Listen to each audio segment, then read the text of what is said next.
Hello everyone, it's Nina and welcome back to my channel. Today we are going to be doing my reading wrap-up for the books I read in January. In the month of January I read 9 books, which I'm very happy with. We're going to start off by going through all of the books I read, and then at the end I'll give kind of like my overview thoughts about how I felt like this month went. So with that intro out of the way, let's get into the video. Starting off, I wanted to go through all of the nonfiction books I read because I ended up reading 3 of those this month, which is definitely out of my normal comfort zone, but I've really been enjoying reading nonfiction lately.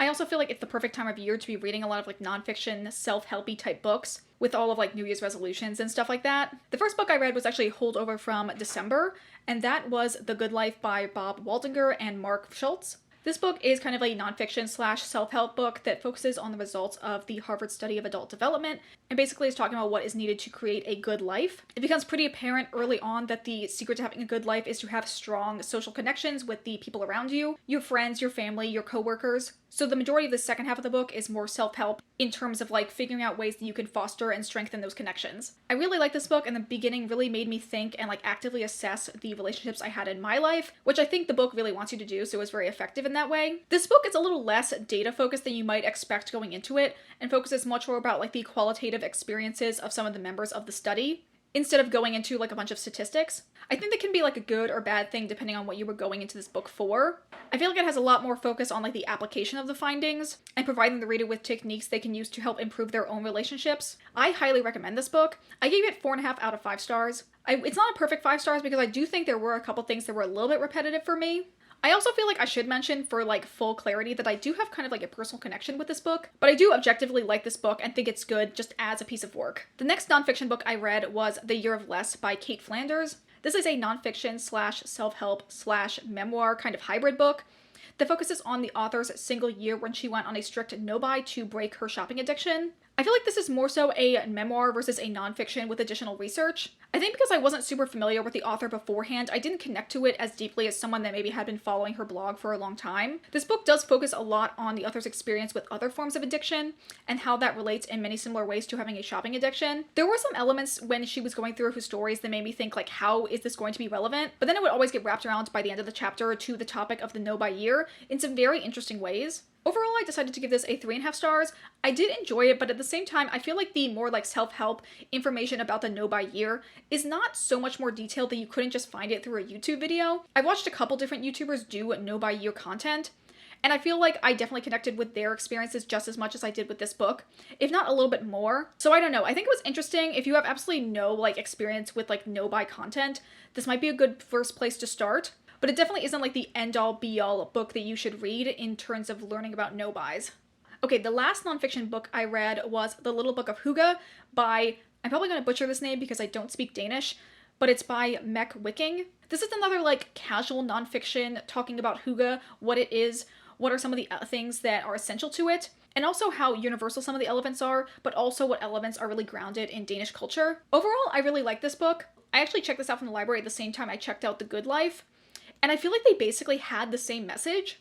Like, it's actually kind of insane how much all of self-help or like studies that revolve around human happiness all come down to feelings of togetherness and good social connection. This book, similarly to The Good Life, really wanted me to immediately go out and take action and put all of the elements of hygge into practice in my daily life. Like, I think while I was reading this book, I immediately asked my wife if she wanted to have tea, and then we made it and just like sat and had our tea, sharing a cozy blanket, and it was like the full hygge experience.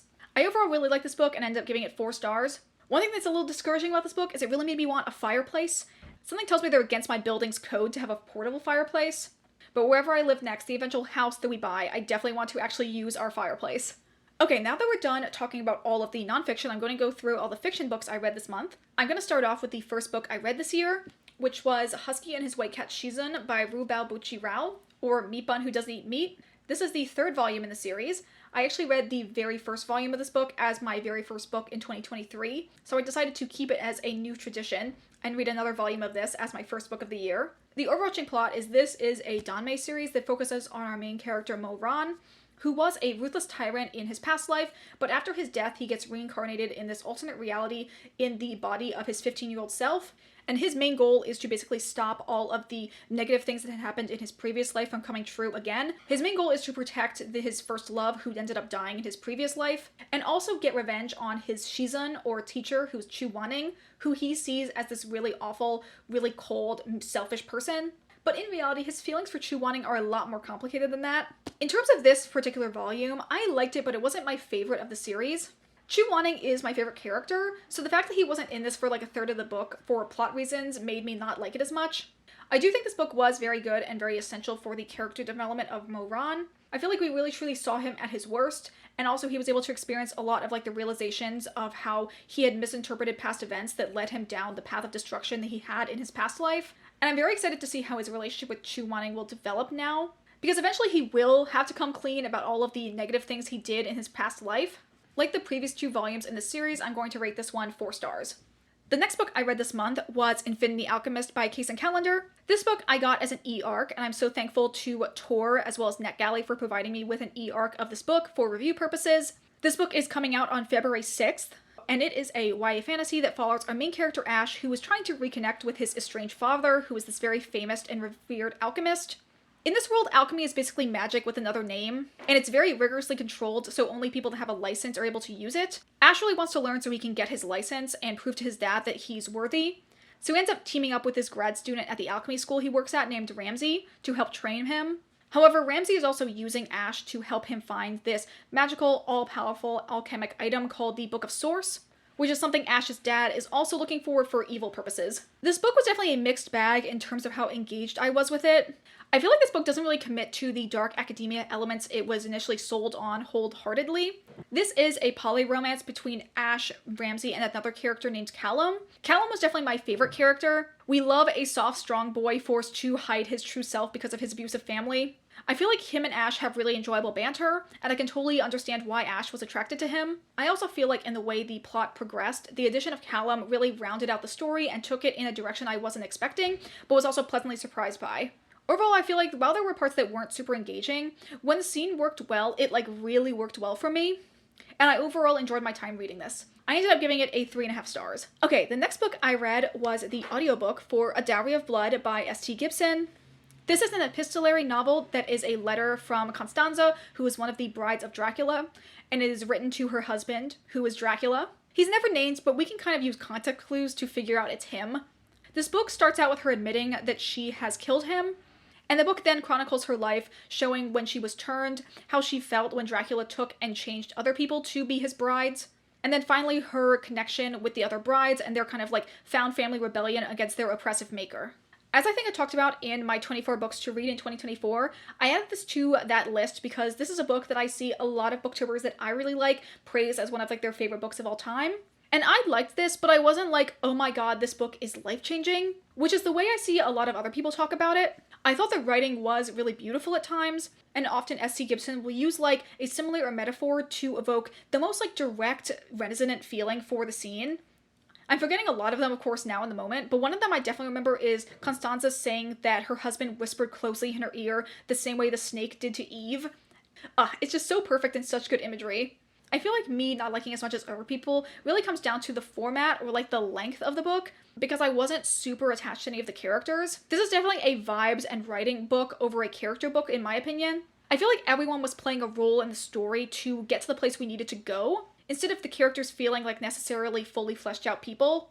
I feel like overall the story is trying to tell is one of, here, let's look at this abusive relationship and how people who have undergone this very insidious type of abuse can form bonds with each other to overthrow their oppressor. I'm going to give this book 4 stars, which I feel like sounds a little insane because objectively this book is so good, but I feel like I rate for enjoyment almost 100% of the time over anything else. Okay, the next book we're going to talk about is The Little Prince by Antoine de Saint-Exupéry. This is a classic children's book that follows the little prince who is an alien bopping between worlds, meeting all sorts of kooky guys, until he eventually lands on Earth and meets our narrator, who's basically like a self-insert for Antoine de Saint-Exupéry, who is this pilot that has crash-landed in the Sahara. The little prince and him bond to become friends. I think the core lessons of this book is about like how the magic of children view the world in such a direct and poignant way, whereas adults are always focusing on the wrong things to be happy and satisfied. I love this book so much. It obviously was an instant 5-star for me. I do think that is a decent chunk of like nostalgia. This book was very formative for me in my like young adult life. Not necessarily young childhood, more so from like maybe like 7th grade to end of high school. I first heard about The Little Prince because of a cosplayer I followed when I was young, so I feel like it was very formative for me in terms of learning about the cosplay community. It also was something I read in French class in high school, And one of my favorite teachers in high school was my French teacher. I feel like overall we also really bonded in like that AP French class. And we also were his last class before he retired, so I feel like there's a very special element to that as well. So a short answer for that is that my history with the story, it was incredibly formative for my experience growing up. It's been a while since I've actually read this, and there was definitely some parts I forgot how funny it was, and I definitely laughed out loud at. However, if I was going to review this edition as opposed to just the story itself, this is like a 3 out of 5 stars. This is one of the Penguin clothbound classics, and while this book is very beautiful, these editions are kind of seen as not really books you read, more so like books as display pieces or collector's items. And that's because the clothbound, you kind of can't hold it with anything other than extremely clean hands, because over time the cloth will absorb the oils in your skin. And even though I was holding this with clean hands, I still managed to get like a really small like oil stain on the front. And also very annoyingly, when you take off the sticker with like the ISBN number on the back, it also leaves this oil imprint. So definitely not the most practical version of the book to be reading from. Another thing I disliked about this edition was the introduction of this book was like painfully academic and does not serve to elevate the story well at all. And I feel like in some ways was like the antithesis of Saint-Exupéry's writing. However, I do like that it came packaged with another Saint-Exupéry's work that I had not read from before, which is Letter to a Hostage. And I feel like it fit really well with some of the elements in The Little Prince. And I'm not really sure if other editions have done that before or will do it again. I guess overall, I was really happy with the content of all of Saint-Exupéry's writing. I just wasn't really happy with the overall physicality of this book, as well as the introduction that came with it. I don't know, I feel like you can find other editions of this book that are just as beautiful, that won't have some of the drawbacks that I found with this one. Okay, the next book I ended up reading was Salt Slow by Julia Armfield. This is a short story collection that, again, just reading from the back, is a blending of elements of horror, science fiction, mythology, and feminism. I'm not really a short story person necessarily, so I was surprised by how much I liked this. And in some ways, I think it actually shined more than Julia Armfield's novel that I had read in 2022. I feel like short fiction is really where she's at her best, because she's much more of a concept or vibe author over a character one, and I feel like short fiction really makes sense for that over like a full novel.